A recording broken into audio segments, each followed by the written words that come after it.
Hello বন্ধুরা, তোমরা সবাই কেমন আছো? চলো আজকে একটা নতুন ভিডিও নিয়ে চলে আসলাম তোমাদের সামনে। তো বন্ধুরা চলো দেখতে থাকো ভিডিওটা, আশা করি ভালো লাগবে। হ্যালো বন্ধুরা, welcome back to my channel Chumki ফ্যামিলিতে তোমাদের সবাইকে ওয়েলকাম। তো বন্ধুরা আজকে নতুন সময় নতুন একটা ভিডিও নিয়ে চলে আসলাম তোমাদের সামনে। শরীরটা বেশি একটা ভালো না, রাতে ঘুম একটু কম হয়েছিল কালকে, কেন সর্দি এসেছিল, গলার মধ্যে কি ফ্ল্যাশে আটকে ছিল, তার জন্য ঘুমোতে পারছিলাম না, উঠে উঠে বসেছিলাম, গলা ব্যথা করছিল তার জন্য।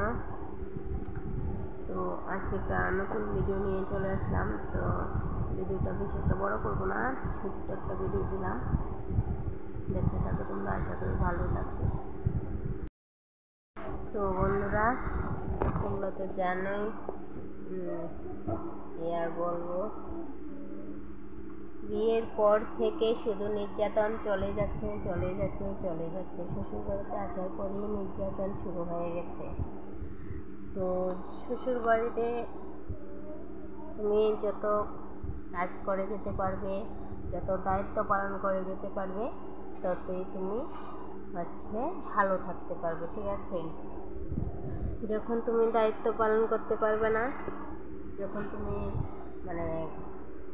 কোনো কিছু করে দিতে পারবে না, কথার সাথে সাথে যে কোনো কাজ করতে বললে যদি করে না দিতে পারো, তখনই কিন্তু শ্বশুর বাড়িতে খারাপ হয়ে যাবে।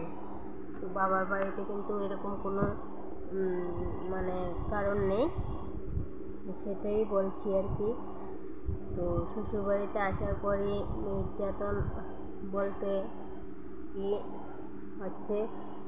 তোমার তুমি তোমার মতো কোনোদিনও চলতে পারবে না, নিজের স্বাধীন মতো চলতে পারবে না। নিজের স্বাধীন মতো চলতে গেলে সবার কাছে খারাপ হতে হবে। তো এরকমভাবেই কিন্তু আজকে আমার বিয়ের 9 বছর 10 বছর পূরণ হতে চলেছে। তো এইরকমভাবেই কাটাচ্ছি, সবার সঙ্গে মিলেমিশে একসাথে। তো যতদিন সবার সঙ্গে থাকলাম, সবার কথা মতো চললাম, ততদিনই খুবই ভালো ছিলাম। তো এখন আমি সবার কথা মতো চলতেও পারছি না, আর সবার কথাও শুনতে পাচ্ছি না, তার জন্য এখন কিন্তু খারাপ হয়ে যেতে হচ্ছে, ঠিক আছে? তো খারাপ বলতে কেমন, এখন আমি আমার মতন করে চলি, কারণ এখন আমি আমার মতো করে চলতে পারছি। এতদিন আমি আমার মতো করে চলতে পারিনি, কারণ আমরা সব একসাথেই ছিলাম। তো এই কয়েক মাস হয়েছে আমরা আলাদা হয়ে গেছি সব। তো আলাদা হয়ে এখন আমরা প্রায় আজকে তোমার অনেকদিন হয়েছে আমরা আলাদাই খাচ্ছি, চলছি, ফিরছি। তো মোটামুটি ভালোই। তো আমি কিন্তু যখন একসাথে ছিলাম তখন ইউটিউবে কাজ করতে পারতাম না। এখন আমি আলাদা হয়েছি, তারপরেই কিন্তু আমি ইউটিউবের কাজটা শুরু করেছি, ঠিক আছে? যখন একসাথে ছিলাম তখন সারাদিন রান্নাঘরেই পড়ে থাকতে হয়েছে, রান্নাঘরেই সারাটা দিন কাটিয়ে দিতে হয়েছে। শ্বশুর বাড়ি মধুর হাঁড়ি, তাই না? শ্বশুর বাড়িতে আসলাম আর রান্নাঘরেই পড়ে থাকলাম।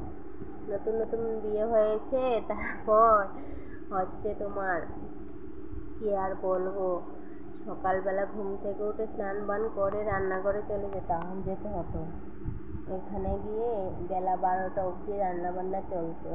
কত যে কি রান্না হতো, একজনের জন্য একরকম, একজনের জন্য একরকম, পদে পদে রান্না হতো। এইরকম করতে করতে মোটামুটি 4-5 বছর কেটে গেছে।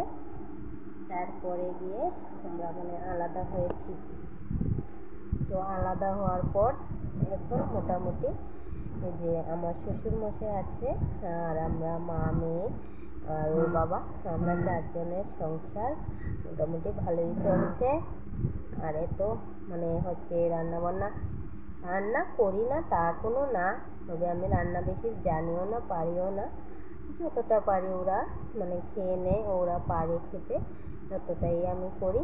ওরা যেটা ভালো পাবে আমিও ওইটাই করে নিই, তো চলে যাই। তো প্রথম দিকে আসার পর আমার এমন হয়েছিল যে কি বলবো, মানে পায়ে ব্যথা হয়ে যেত রান্নাঘরে দাঁড়িয়ে দাঁড়িয়ে রান্না করতে করতে। গ্যাসের মধ্যে গ্যাসের চুলা ছিল তো আর যদিও আমি রান্না করতাম না, আমার যা রান্না করতো। কিন্তু যা রান্না করলে কি হবে, যাকে তো একটু সাহায্য করতে হতো না। নতুন নতুন ছিলাম, যদি ঘরে চলে আসতাম তখন কি বলবে না বলবে, সে কারণে সেগুলো ভেবেই দাঁড়িয়ে থাকতাম বেলা 12টা 1টা পর্যন্ত। তারপর আবার দুপুরে খাওয়া দাওয়া সব কিছু, কি আর বলবো, বিয়ে যে কি মজা সেটা বোঝা যায় বিয়ের পরে। বিয়ের আগে কিন্তু কেউ এই জিনিসটা বুঝতে পারে না।